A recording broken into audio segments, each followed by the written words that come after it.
자, 오늘은 왕들의 이야기 두 번째 시간으로 솔로몬과 그 아들 르호보암의 이야기까지를 좀 나누고자 합니다. 그 지지난주에 제가 솔로몬 이야기를 좀 하였습니다. 이 솔로몬이 그 기브온 산당에서 하나님을 만나죠. 그죠? 그리고 이때부터 하나님의 지혜와 방법으로 성공적인 통치를 해 나갑니다. 먼저는 이제 이런 성공적인 통치를 해 나가면서 국내적으로 먼저 이스라엘 백성들에게 큰 신뢰와 존경을 받게 됩니다. 그리고 그 힘으로 이제 이 솔로몬이 제일 먼저 했던 것은 성경에 보면 다윗이 평생 꿈꾸었던 성전을 준공합니다.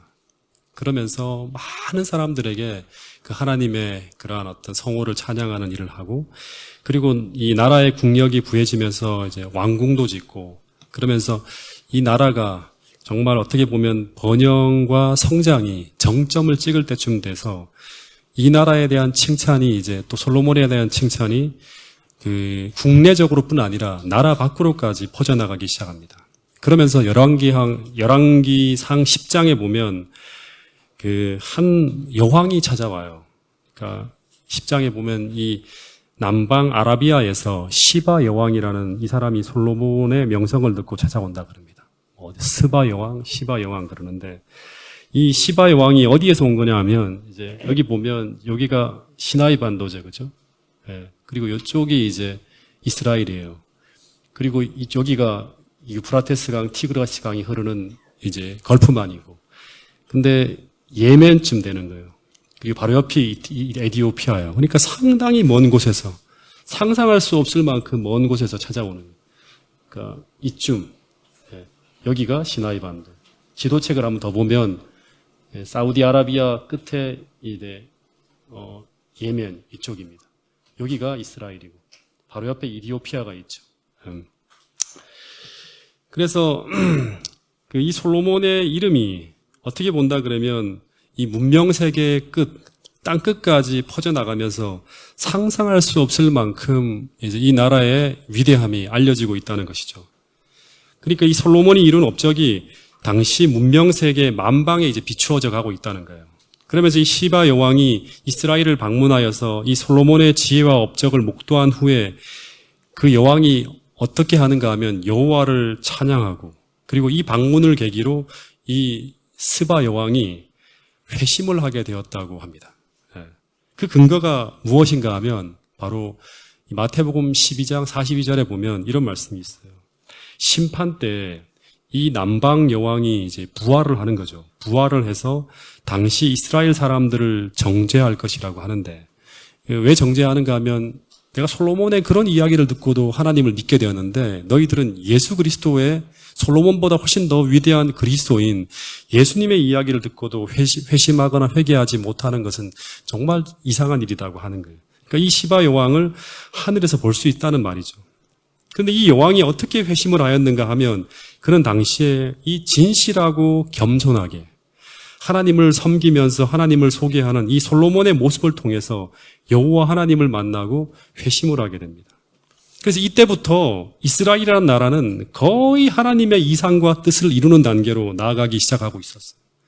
왜냐하면 신명기 28장에 보면 하나님께서 모세를 통해 처음 이 나라를 세울 때 하나님의 꿈과 비전은 바로 이것이었다고 합니다. 그것은 바로 이 나라가 하나님의 율례와 법도와 계명을 순종하며 누가 봐도 정확하게 하나님의 나라로 살아가게 될 때 하나님은 그 나라를 축복하셔서 당시 세계 모든 문명이 꼽히던, 어떻게 본다면 그 고대 근동에다가 그저 고만고만한 나라로 살아가게 하는 것이 아니라 세계 모든 민족 위에 가장 뛰어나게 해서 땅 끝의 모든 백성이 여호와의 이름이 너를 위하여 불리는 것을 보고 먼저는 너를 두려워하여 감히 이 나라를 넘보지 못하게 할 것이며, 두 번째는 더 나아가서 이 나라를 열방의 빛으로 빛나게 해서 온 세상에 여호와의 이름을 증거하는 제사장 나라로 세우겠다는 하나님의 꿈이 있었어요. 그래서 이 나라의 위대함을 보면서 온 세상 사람들이 그 소문을 듣고 찾아와서 하나님을 믿고 배우게 되는 가운데 그런 선교적 비전으로 계속 하나님의 이름이 이 물의 바닷물같이 온 세상을 덮는 그런 일들을 하나님께서 이루시겠다고 하는데 이 솔로몬 시대에 이제 그런 일들이 벌어지기 시작하고 있는 거예요. 그런데 이 위대한 성공의 힘이 어디서 오는가? 이 번영이 어디서 오는가? 신명기의 언약의 말씀을 보면 오늘 내게 명하는 여호와의 모든 말씀을 듣고 청종할 수 있는 이 믿음에서 그 하늘의 위대한 능력이 도래하게 된다고 하나님은 거듭거듭 강조하시고 있어요. 그래서 이 중요한 순간에 이 왕은 이 위대한 비밀을 놓쳐서는 안 되기 때문에 하나님이 또다시 두 번째로요. 기브온 산당 말고 두 번째로 솔로몬을 찾아가서 그에게 나타나서 이런 이야기를 했다 그럽니다. 자, 이것도 한번 읽어보겠습니다. 열왕기상 9장에 보면 먼저 1절, 2절에 보면 그 솔로몬이 여호와의 성전과 왕궁 건축하기를 마치고 난 다음에 자기가 이루기를 원하던 모든 것을 마친 때 여호와께서 전에 기브온에서 나타나신 같이 또다시 두 번째로 나타나시는 거예요. 그리고 난 다음에 하나님께서 하시는 말씀이 이것입니다. 자, 같이 읽어보겠습니다. 시작. 내가 만일 내 아버지 다윗이 행함같이 마음을 온전히 하고 바르게 하여 내 앞에서 행하며 내가 내게 명령한 대로 온갖 일에 순종하여 내 법도와 율례를 지키면 내 이스라엘의 왕위를 영원히 견고하게 하려니와 만일 너희나 너희의 자손이 내가 너희 앞에 둔 나의 계명과 법도를 지키지 아니하고 가서 다른 신을 섬겨 그것을 경배하면 내가 이스라엘을 내가 그들에게 준 땅에서 끊어버릴 것이요 내 이름을 위하여 내가 거룩하게 구별한 이 성전이라도 내 앞에서 던져버리리니. 예, 이 말씀은 다시 반복하여 말하지만 모세오경 내내 주님께서 일관되게 반복하시던 말씀이에요. 그러니까 특별히 신명기 28장에서 정말 구구절절히 던지시던 그 말씀이에요. 그 말씀이 바로 뭔가 하면 그리스도인은 하나님의 능력과 은혜로 살아가고 하나님의 은혜와 능력으로 성공하고 성장하고 번영한다고 하는 거예요. 그리고 그 성공의 모든 힘과 번영의 모든 힘은 어디서 오는가? 여기서 분명히 말했죠. 하나님의 계명과 율례를 순종하며 살아나갈 때 거기서 그리스도인은 불안한 성공이 아닌 하나님이 함께 하시는 온전한 성공을 이룰 수 있다. 착각하지 말라고 하는 거예요. 이 나라의 번영과 성장이 절대 솔로몬 너의 실력과 능력에 달려있지 않다는 것을 꼭 기억해야 한다고 말하는 거예요. 마찬가지겠죠. 이 교회도 마찬가지입니다. 이 교회가 하나님의 율례와 법도와 계명을 순종하며 누가 봐도 정확하게 정직하게 하나님의 교회로 살아가게 될 때 하나님은 이 교회를 축복하셔서 이 교회를 통해서 열방에 하나님의 이름을 증거하는 빛으로 세우시고 빛나게 해서 온 세상에 여호와 이름을 증거하게 하는 제사장 나라로 세우실 꿈을 여전히 꾸고 있다는 거예요. 그래서 우리는 철저하게 세속적 방법으로의 성공을 추구해서는 안 된다는 사실입니다. 그래서 만일 그 유혹과 그 함정에 걸려드는 순간 우리는 이스라엘의 실패한 역사를 따라가게 된다고 하는 이야기입니다. 실제로 부조화 선지자를 읽어보면 이 솔로몬은 왕궁과 성전을 건축하면서 세속적인 방법을 도입하면서 많은 문제가 일어나고 있었어요. 돈과 이익을 목적으로 삼는 수많은 기술자들이 두로라든가 여러 군데서 히람이라는 사람 이런 사람들이 들어오는데 이 사람들이 전부 이방에서 들어오는 거예요. 그러면서 이 사람들이 그 세속적 정신이 이 백성들 사이에 퍼져가고 있었고 그리고 이 나라가 부강해지면서 나라의 세입이 증가하고 부해지면서 백성들의 마음이 사치와 허영과 탐욕으로 이제 물들어가는 거예요. 이때부터 나라가 흔들리기 시작하는 거예요. 그래서 이 물을 통해서 이 번영을 통해서 나라가 계속 이 부를 통해서 나라가 번영하고 성장하는 것이 아니라 이 부를 계속 끊임없이 나누고 이 축복이 흘러가게 하면서 이 나라는 축복의 통로가 되어야 되는데 그것을 통해서 하나님께 영광을 돌려야 되는데 근데 점차 이 부가 나라 안에 고여가고 있었다고 하는 거예요. 그런데 이런 중요한 기로의 순간에 하나님은 솔로몬에게 나타나서 이 솔로몬에게 경고하시는 것입니다. 근데 그 경고의 내용이 무엇인가 하면 너가 다윗의 아들일지라도 다시 말해서 이 나라가 하나님의 나라일지라도 어떻게 말한다 그러면 이 교회가 하나님의 진리교회라고 한다 할지라도 하나님의 남은 백성이라고 불릴지라도 너가 나의 계명과 명령과 법도를 지키지 아니하면 이 성전과 이 나라를 내 앞에서 던져버리고 이스라엘은 모든 민족 가운데 조롱거리가 되게 하실 거라고 하는 거예요. 그러니 너는 번영 중에 흔들리지 말고 더욱 철저하게 하나님의 뜻을 따라서 하나님의 계명과 율례를 지키며 하나님의 방법으로 통치해 나가야 한다고 하는 것입니다. 근데 이 솔로몬이 이 고비를 넘지 못하고 여기서 흔들리기 시작합니다. 처음에는 한두 가지만 세속적 방법이 들어왔을 거예요. 근데 그 방법을 따라가다 보니까 성공하고 잘 되는 거예요. 되네. 나라가 더 부강해지는 거예요. 그래서 나중에는 한두 가지 방법이 아닌 10가지, 20가지 방법이 들어오고 그러다가 마지막에는 거의 모든 통치 방법이 세속적 방법으로 흘러가면서 이 나중에는 이 나라가 우상 숭배하는 나라처럼 산당이 지어지고 심지어 그 산당에서 분향하며 우상 숭배하는 일까지 벌어졌다고 성경은 기록하고 있습니다. 근데 이것은 다 이유가 있어요. 왜 산당이 지어지고 우상 숭배하는 일들이 벌어졌는가 하면 이방 공주들의 이 신앙적인 어떤 그런 일들을 배려하기 위한 수단으로 그 모든 것들이 도입된 거예요. 근데 무서운 것은 그 방법들을 따라 해보니까 계속 국제 관계 속에서 세속적 안정을 이루어내면서 성공을 거두고 있었다는 거예요. 그러니까 솔로몬이 그 방법을 버리지 못하고 있었던 거예요. 그리고 이스라엘 나라는 그 속에서 계속 번영해지고 더 강성해지고 하는 것처럼 보였다고 하는 것입니다. 여러분, 그런데 이 성공은 지난번에도 말했지만 마치 모래성을 쌓아 올리는 것처럼 불안한 성공이었다고 하는 거예요. 그래서 이 힘이 점점 사라져갈 때, 다시 말하면 이 솔로몬의 지혜와 세속적인 힘이 영향력이 사라져갈 때 그가 쌓아 올린 부귀와 영광이 허무하다는 것을 깨닫게 되면서 다시금 하나님께로 돌아오게 되는 이야기가 성경의 이야기입니다. 여러분, 그런데 이런 사람들이 참 많죠. 진리를 훤히 알고 있고 무엇이 바른 길인지 알지만 이 세상적 욕망이 너무나 커서 세상적으로 휩쓸려간 사람들. 이 대표적인 케이스가 누군가 하면 이 솔로몬 이전에는 발람이라는 사람이 있었어요. 이 사람도 큰 빚을 받은 사람이지만 결국에는 세속적 욕망 때문에 끌려가는 거죠. 그리고 솔로몬이 또 이런 케이스입니다. 여러분, 제가 그 신앙생활 초기 때 한번 교회를 떠날 뻔했어요. 한 1년쯤 교회를 다녔는데 이제 목사님이 이렇게 앞에서 설교를 하고 있는데 교회 안에서 큰 싸움이 났어요. 예배 도중에 한 집사님이 뒤에서 고성을 지르면서 손가락질을 탁 하면서 튀어나오는 거예요. 목사님, 그게 무슨 얘기냐고 하면서 막 뭐라 그러는 거예요. 그리고 한 집사님이 그 집사님을 말리면서 막 교회가 이렇게 막 설교가 중단되어지고 예배가 엉망이 되는 거예요. 그래서 그 험한 모습을 이 1년짜리 초신자가 딱 보고 난 다음에 얼마나 큰 충격을 받았겠어요. 그래서 그 일로 말미암아 구도자 2분이 먼저 교회를 안 다니기 시작했어요. 그리고 저도 이제 교회를 다닌 지 1년밖에 안 됐지만 교회를 안 나가기로 결심을 했어요. 그러면서 교회를 한 주를 빠지고 또 한 주를 빠지며 2주를 연급법 빠졌는데요.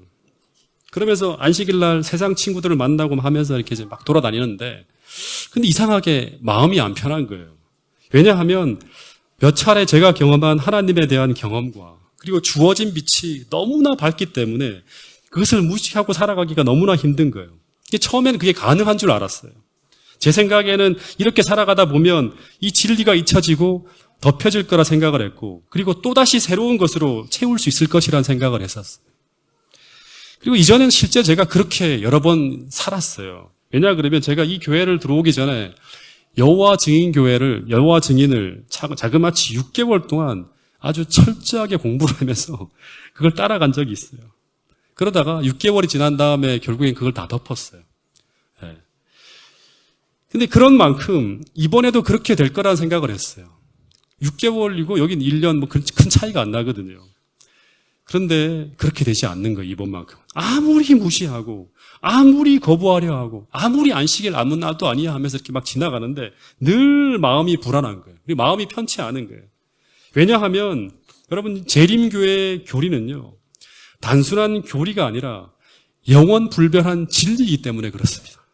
그래서 교회를 떠나도 또 절대 다른 종교와 다른 이 어떻게 보면 교회로 넘어가지 못하고 이 진리를 한번 깊숙이 맛본 사람은 여러 사연으로 교회 주위를 맴돌다가 대부분 다시 돌아오고 있어요.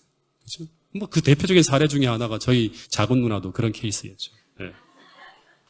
지난번 이 독서 토론회 때 제가 부교재로 이제 조지 나이트 박사가 쓴 이 A.T. 존스의 전기를 읽게 되었는데, 이 A.T. 존스란 사람은 재림교회에서 가장 영향력 있는 사람 중에 한 사람이에요. 가장 큰 일을 한 사람이고. 근데 이 사람이 결국에는 이 교만을 극복하지 못하고, 이제 솔로몬 같은 경우는 세속적인 욕망을 극복하지 못한 거죠. 그리고 엘렌 화이트이 여러 차례 끊임없이 호소하고 경고했음에도 불구하고 결국 반대파와의 갈등 속에서 자신을 인정해주는 이 켈록이라는 의사편으로 이제 떠나갑니다. 그러면 배도하며 떠나요.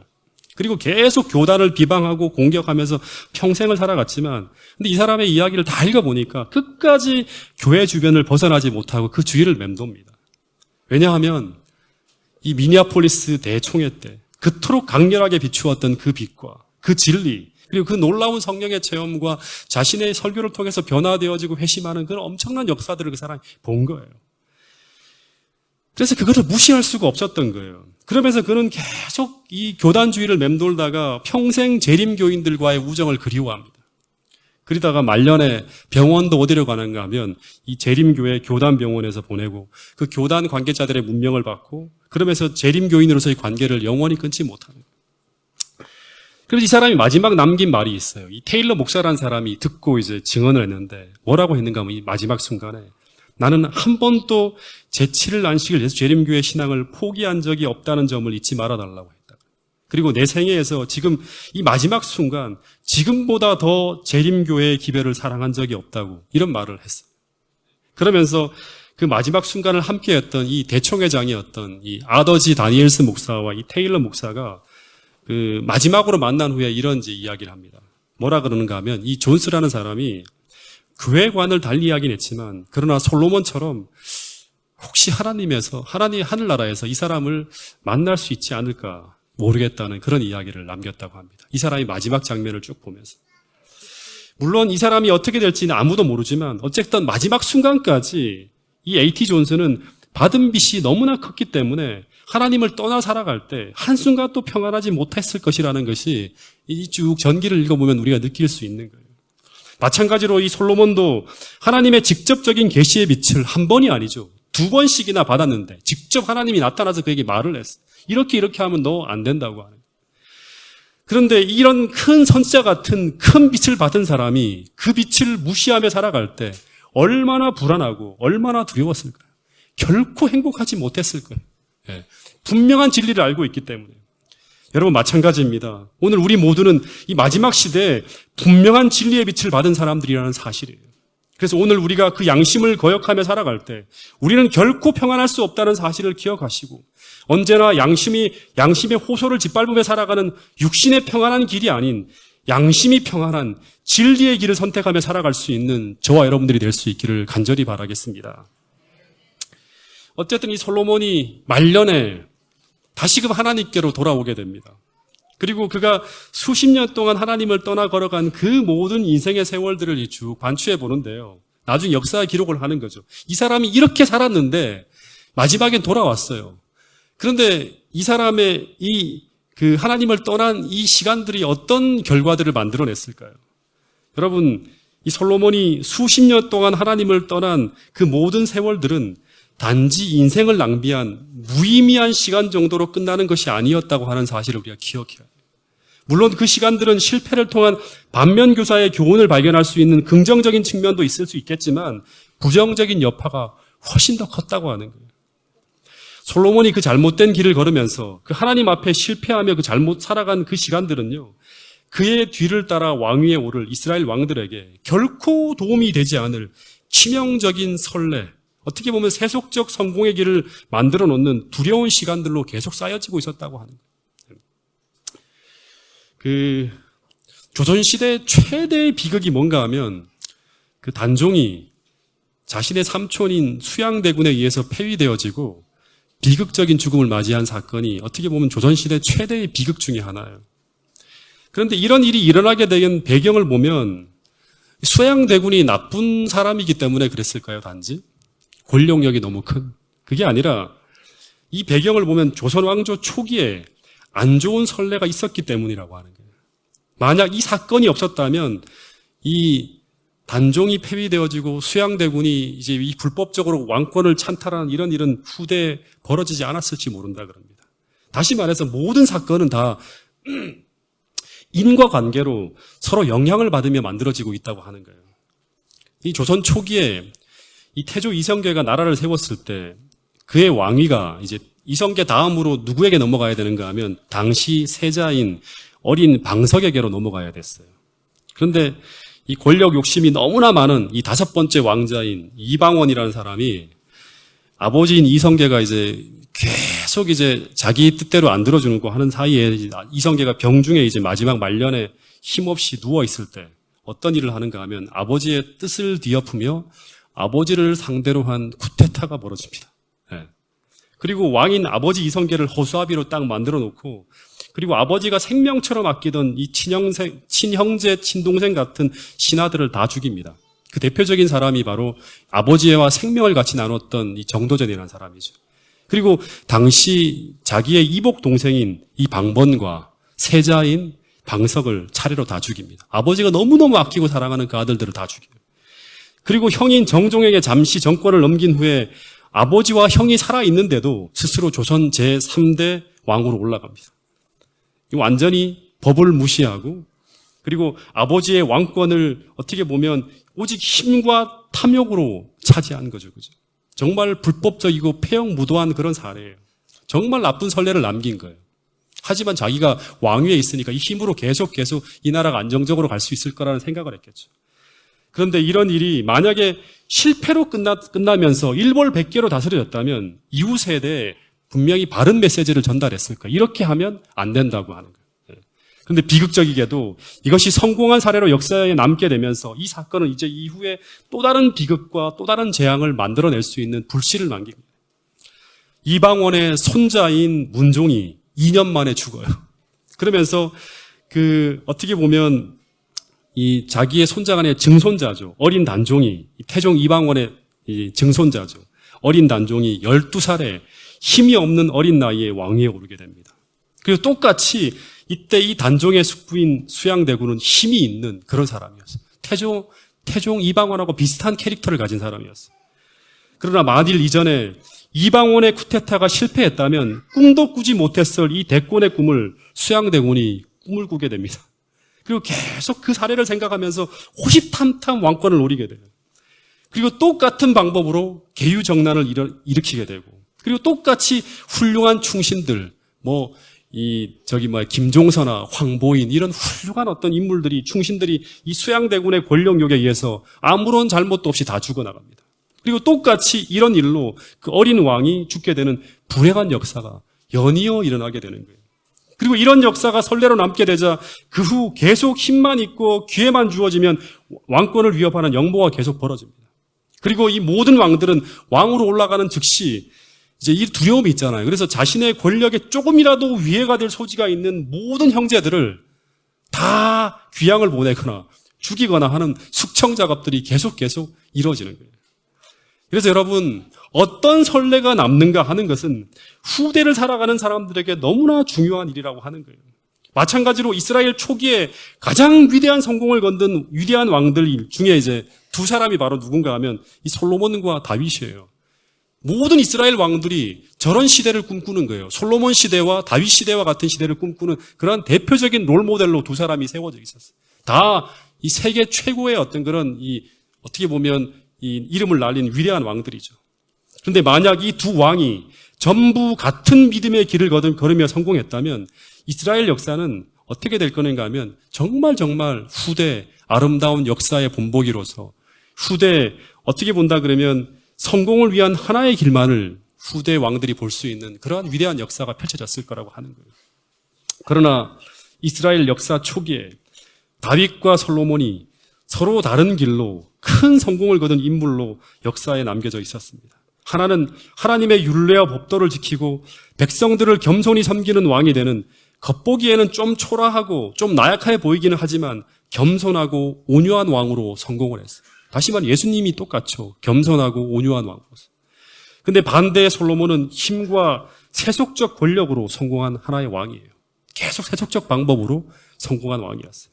그런데 이 솔로몬은 사후에 이 두 롤모델이 놓여진 가운데 누가 등장하는가 하면 르호보암이라는 왕이 왕위에 오르는데 근데 이때 이스라엘의 12지파 이 대표들이 새로 취임한 왕을 만나러 올라와요. 그리고 이제 이런 이야기를 합니다. 이 솔로몬이 힘이 있을 때는 못했지만 새로운 왕이 취임하니까 당시에 이제 정말 힘들었다는 그런 얘기를 해요. 그러면서 온갖 부역과 노역과 착취로 너무나 힘들게 살았다고 하면서 이제는 원래 모세 때 하나님이 주셨던 그 이전의 방식으로 돌아가자고. 다시 말하면 강력한 중앙 집권적 왕정 체제가 아니라 왕이 존재하지만 지방 분권적인 어떤 그런 12지파의 체제로 돌아가자고 얘기를 해요. 그래서 세금도 줄여주시고 그리고 부역도 줄여주시고 하면서 다시금 하나님이 통치하시는 원래의 방법대로 나아가자고 얘기를 하는 거예요. 그리고 또 하나의 이야기가 뭔가 하면 이제 이 문맥을 보면 당신도 다윗 왕처럼 진정 백성들을 위하는 온유하고 겸손한 진짜 여호와의 그리스도가 되어달라고 요청하는 거예요. 그런데 이때 이 르호보암이 어떻게 하는가 하면 고민이 되었어요. 3일 동안의 시간을 좀 달라고 해요. 그러면서 처음에는 원로들을 만져서 조언을 듣고 그 다음에 자기의 측근들의 조언을 쭉 들어보고 난 다음에 이제 결정을 하게 되는데 그가 내린 결론은 뭔가 하면 백성들의 요구에 끌려가는 나약한 왕이 되지 않겠다고 결심을 합니다. 다시 말해서 백성들이 지금 이런 요구를 하는 것은 내가 아버지 솔로몬보다 힘이 없다 생각하고 만만하게 보고 이런 요구를 한다고 생각을 하고 그는 아버지 솔로몬보다 더 강력한 힘으로 백성들을 통치하기로 결심을 합니다. 근데 여러분 여기서 이 잘못된 결정 하나가 이스라엘로 하여금 어떻게 보면 군소국가로 전락하게 만드는 결정적인 패착을 하게 만든 거예요. 굉장한 비극을 초래하게 만든 거예요. 여러분 이 르호보암이 이 솔로몬이 가장 강력한 때가 언제였는지 잘 모르고 있었어요. 여러분 솔로몬이 정말 위대하고 강할 때는 언제였는가 하면 솔로몬이 기브온 산당에서 계시를 받은 후에 하나님께 계시를 받고 난 후에 백성들 앞에 딱 섰을 때였어요. 그때 그는 가장 겸손하고 가장 온유하고 가장 지혜롭고 가장 강력한 왕이었어요. 그때의 모습을 보여주는 어떤 한 사건이 성경에 기록되어져 있는데 그 이야기가 바로 열왕기상 3장 16절 이하의 한 이야기입니다. 어떤 이야기인가 하면 두 엄마가 나와요. 두 엄마가 나오는데 서로 한 아기를 놓고 서로 이 아이가 자신의 아이라고 막 다투는데 솔로몬이 재판하는 그런 이야기가 나옵니다.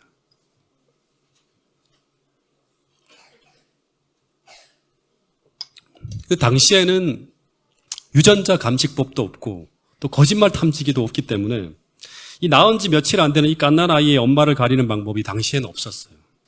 근데 여자들이 서로 이 아기의 엄마가 자기라고 막 주장을 하는데 솔로몬이 이때 아주 지혜로운 판결을 한다고 합니다. 어떻게 판결을 하죠? 네. 나도 모르겠으니 어떻게 알아? 이 아이를 가지고 와라. 그리고 신하를 불러서 칼로 두 동강을 땡강 내서 반씩 나누어 주면 되겠다고 얘기를 해요. 그리고 실제로 이게 장난이 아니라 당시에는 이렇게 할 수 있었어요. 그래서 그렇게 하라고 딱 그러는 거예요. 그러자 갑자기 이제 가짜 엄마는 아이를 가르라고 하고 진짜 엄마는 그러지 말라고 차라리 이 아이를 저 가짜 엄마에게 주라고 합니다. 그래서 솔로몬이 진짜 엄마를 찾아내요. 근데 이 기록은 솔로몬이 기브온 산당에서 하나님을 만나고 난 후에 이 솔로몬의 지혜를 보여주는 거의 유일한 사례로 성경에 딱 기록되어져 있는 이야기입니다. 근데 사람들이 이 판결을 보고 난 후에 굉장히 중요한 이야기, 기록이 하나 나오는데 이런 말을 했다 그럽니다. 자, 이 말씀을 같이 한번 읽어보겠습니다. 시작.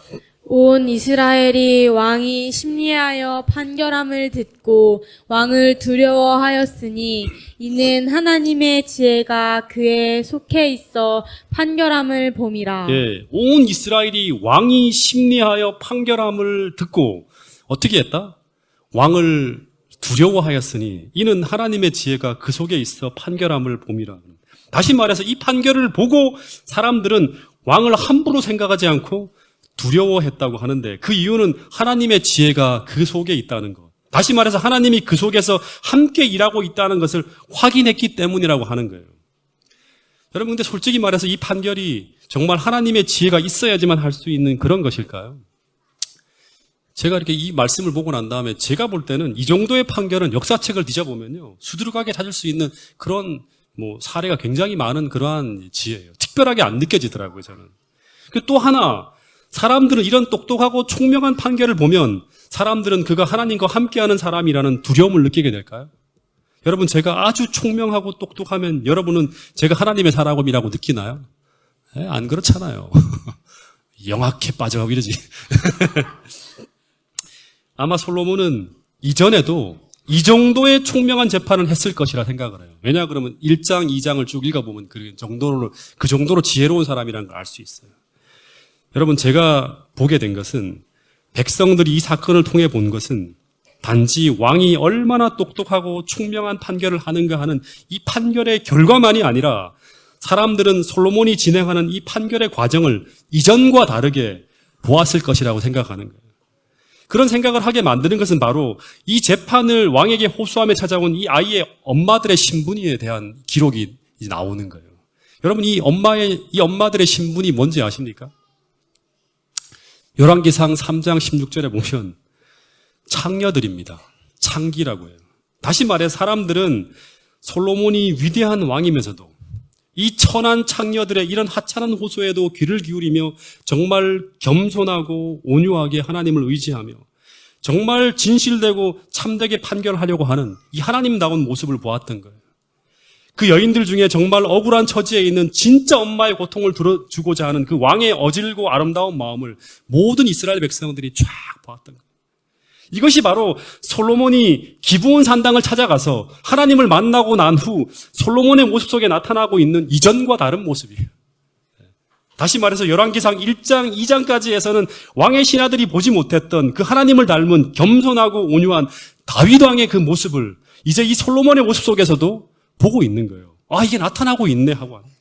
그러면서 그들은 비로소 왕을 두려워하기 시작했다고 하는 거예요. 다시 말해서 하나님이 지지하시는 강력한 하나님의 힘을 백성들이 이제 느끼게 되는 거예요. 무엇을 통해서? 이 판결을 통해서.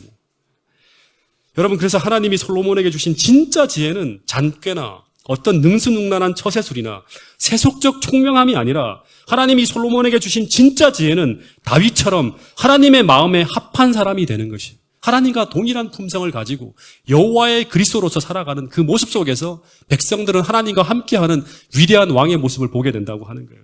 그래서 이 솔로몬이 열왕기상 3장에서 기도할 때 하나님은 그 기도가 어떤 기도였다? 하나님의 마음에 합한 기도였다 하는 거예요.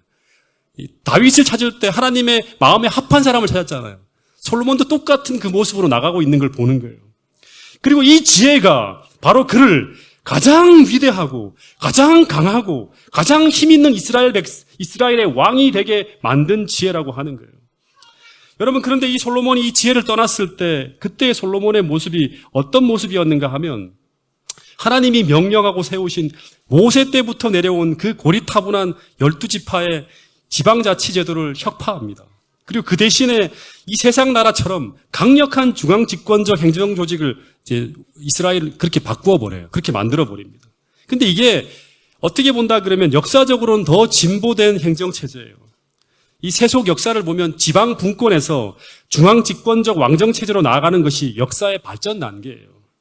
그래서 이 체제를 통해서 세금을 효율적으로 잘 걷어들이고 그러면서 더 강한 나라로 만들고 정약 결혼을 통해서 국제적으로 좋은 어떤 그런 관계를 만들어서 통상을 원활하게 해서 계속 부가 쌓이는 그런 나라로 가는 거예요. 그러면서 하나님을 떠난 후에 솔로몬은 더 부강한 나라와 더 위대한 왕으로 세상 사람들에게 칭송받는 그런 일이 쭉 이어집니다. 근데 문제는 나라는 점점 더 커지고 더 강해지고 더 부해져 가는데 그런데 하나님을 떠난 그는 점점 더 이기적이고 점점 더 정욕적이고 점점 더 탐욕스러운 세상의 군왕처럼 변해가고 있었다고 하는 거예요. 다시 말해서 겸손하고 온유한 여호와의 그리스도가 아닌 완전히 세상의 군왕들의 길을 따라가고 있었고 그리고 이런 왕의 모습을 보면서 백성들은 생각하기를 하나님이 더 이상 왕과 함께 하시지 않는다는 것을 깨닫게 됩니다.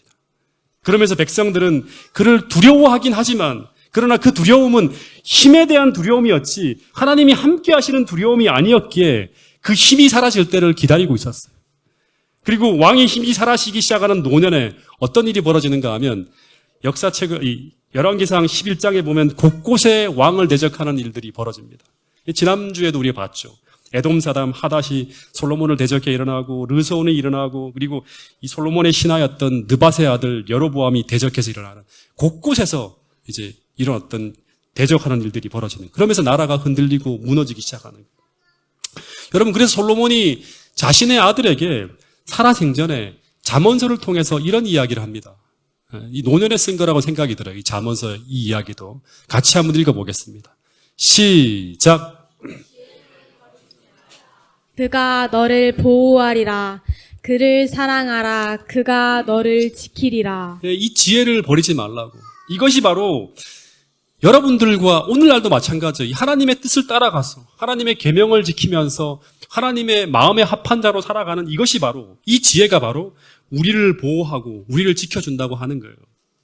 그래서 이 르호보암은 이 솔로몬의 기록을 기억하면서 다시금 하나님의 지혜로 돌아가기로 이렇게 구해야 되는데, 나라가 이 모양이니까.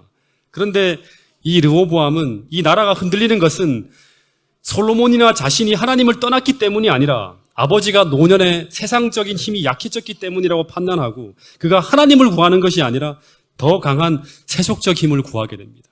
그래서 그는 백성들의 요구를 이런지야 묵살해버리고, 그러면서 나는 아버지보다 더 강력한 힘으로 너희를 다스릴 것이라고. 그래서 너희들이 내 말을 안 들을 시에 나는 솔로몬보다 더 잔인하게 너희들을 대할 거라고, 징계할 것이라고 하면서 무서운 왕이 될 것이니까 나를 함부로 하지 말라는 그런 이야기를 합니다.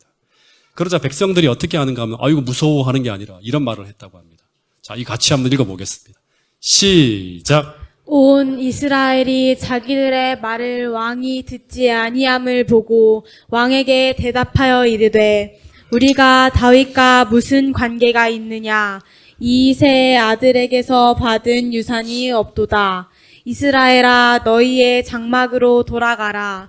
다윗이여, 이제 너는 내 집이나 돌아보라 하고 이스라엘이 그 장막으로 돌아가니라. 이 말을 한마디로 하면 어떤 말씀인가 하면, 너가 여호와의 기름 부음을 받은 자처럼 보이지 않는다고, 그래서 우리는 너를 더 이상 두려워하지 않는다고 그딴 말하지 말라고 하는 거예요. 그리고 이제 너는 여호와의 그리스도가 아니니까 우리가 너를 섬길 필요가 없다고 하는 거예요. 너는 너의 지파만 잘 간수하라 하면서 독립을 선언하는 거예요. 그래서 이 르호보암이 어떻게 하는가 하면, 이 반란을 진압하기 위해서 남북 전쟁을 막 일으키려고 그래요. 그런데 막 그런 분위기가 만들어지는데 갑자기 만만치 않은 지도자인 여로보암이 북방 이스라엘의 지도자로 딱 등장을 하는 거예요. 이 사람이 얼마나 강한 사람인지 알아요. 이 르호보암은 솔로몬 때 군대 장관이었기 때문에. 그래서 결국엔 이 르호보암이 전쟁을 포기하게 돼요. 뭐 선지자 이야기가 나오지만 실제로는 이 사람은 선지자 말을 듣는 사람은 아니에요. 제가 볼 때. 여러분, 이 르호보암이 착각을 했어요. 세속적 힘이 있으면 그는 이 북쪽 10지파를 붙들 수 있을 것이라는 착각을 했던 거예요. 그리고 실제로 그가 바라본 것은 뭔가 하면 18만 대군이었어요. 실제 전쟁을 일으키려고 유다 지파와 베냐민 지파의 18만 대군을 이끌고 이제 올라가는 거예요. 이 정도의 힘이고 이 정도의 군대면 북방 이스라엘이 반란을 일으켜도 충분히 제압할 수 있을 것이라는 생각을 했어요. 그러나 이 르호보암은 그 군대로 북방 이스라엘의 분열을 막지 못합니다. 그래서 이때부터 이스라엘은 남북으로 나누어져서 어떻게 보면 절대적 약소국으로 전락해버립니다. 솔로몬 때까지 그렇게 번영하던 나라가 아주 조그만 나라로 쭈그러들어 버린 거예요. 그래서 이 사람이 정말 하나님 나라에 존재하는 참된 힘과 그 반란을 막을 하나님의 방법이 무엇인지 깨달았다 그러면 이런 비극적인 역사는 펼쳐지지 않았겠죠.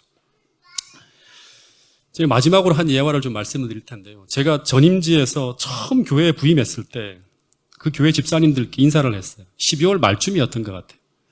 근데 어떤 집사님이 이런 이야기를 하더라고요. 아니, 지금 교회 상황이 어떤 상황인데 저런 사람을 보냈는지 모르겠다고.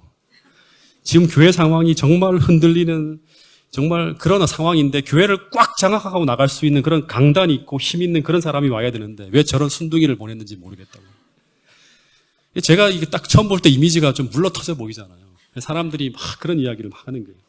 근데 어떤 분들이 저한테 이런 사람 저런 사람 막 조언을 하는데, 조언을 하는 이야기가 사람들에게 절대 휘둘리지 말고 너의 연소함을 업신여기게 하지 말고 하면서 막 이런 수많은 조언들을 사람들이 막 저한테 막 하는 거예요. 근데 처음부터 저는 교인들에게 어떤 취급을 받는가 하면 뭐 얘기를 하더라도 아무것도 모르는 전도사 취급을 당해요. 그리고 말 못할 수모를 겪으면서 부임 첫 해를 막 보내게 되는데 막 제가 뭔 얘기를 하더라도 사람들이 안 들어요. 그리고 무시해버리는 거예요. 제 얘기를. 그리고 제가 있는데도 막 큰 소리로 다퉈요. 목사가 있는데도 막 서로 욕하고 싸우는 일들이 막 벌어지는 거예요. 그러니까 나를 완전히 무시하고 깔아뭉개는 거예요.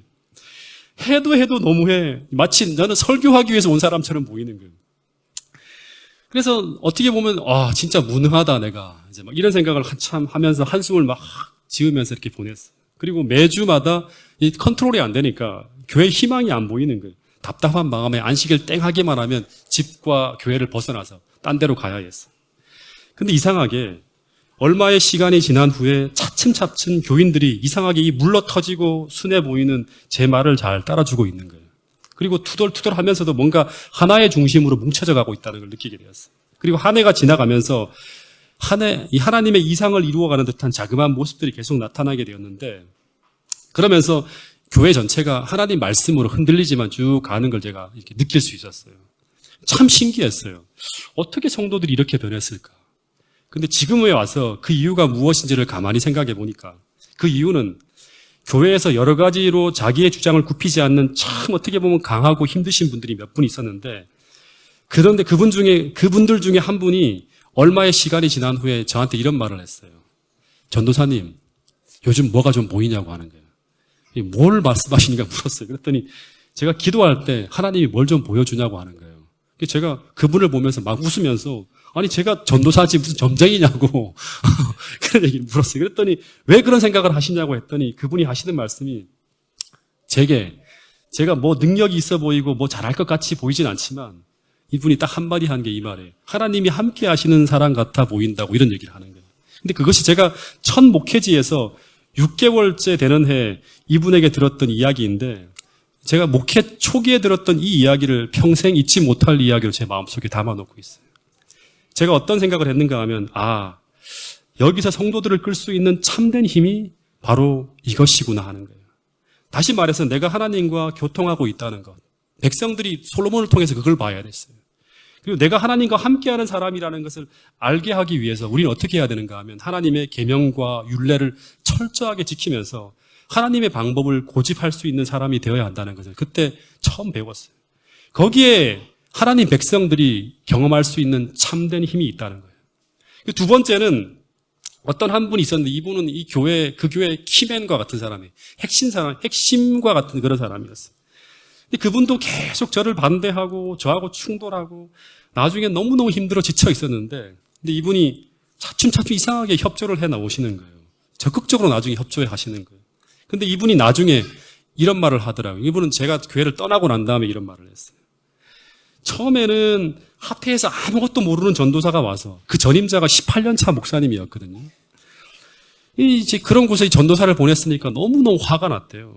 근데 정말 속상했는데, 근데 제가 이것저것은 다 모르겠고, 그분이 하시는 말씀이, 그분이 그렇게 이제 가슴을 아프게 하는데, 그렇게 무시하고 타박을 하는데, 그런데도 어떻게 보면 바보같이 계속 자신을 그렇게 방문하고 와서 위로하는 걸 보면서 진정성이 느껴졌다고 하는 그런 말을 하더라고요. 그래서 그분이 하는 말이, 우리 두 사람이 어떻게 본다 그러면 다른 건 몰라도 마음이 조금 따뜻한 사람처럼 보였다는 그런 말을 저한테 했어요. 그러면서 그 교인들이 다 모두 다 상처투성이인데 오랜 시간을 지켜봤대요. 어떻게 하는지를. 그런데 사람들을 감싸주는 것을 보면서 잠깐 동안이 아니라 오랜 시간 그렇게 하는 걸 보면서 마음이 움직였다는 그런 비슷한 이야기를 해주셨어요. 지금도 생각해 보면서 제가 목회 초전에 가졌던 이 두 가지의 힘이 아직도 제게 있는지 또 제게 나타나는지를 살펴보게 되었습니다. 여러분, 어떻게 보면 교회는 계속 세속적인 어떤 영향력과 힘으로 어떻게 보면 교회를 끌고 갈 수 있도록 계속 도전을 하고 유혹을 받는 그러한 어떤 세상으로 우리가 흘러가고 있다는 사실입니다. 다시는 강조하지만 교회는 다소 불편하고 다소 시간이 걸리고 다소 비효율적으로 보인다 할지라도 하나님이 제시한 방법과 힘을 사용하면서 성공을 추구해야 한다는 것. 그리고 성도들은 그러한 삶을 통해서 그러한 방법으로 성공하는 선례가 계속 만들어지고 남겨져야 한다는 것. 그래서 이 길을 따라오는 후배들에게 계속 용기와 힘과 신앙적인 어떤 용기와 힘과 격려를 계속 보여줄 수 있는 그런 곳이 되어야 되는 것. 그것이 바로 우리가 오늘날 가져야 될 그런 사명이요, 비전이고 꿈이라고 하는 사실입니다. 이 어둡고 어려운 시기에 계속 하나님이 알려주시는 이 방법으로 세상을 계속 이기면서 주님을 영화롭게 하는 그런 교회가 동작중앙교회가 될 수 있기를 간절히 바라면서 말씀을 드리도록 하겠습니다.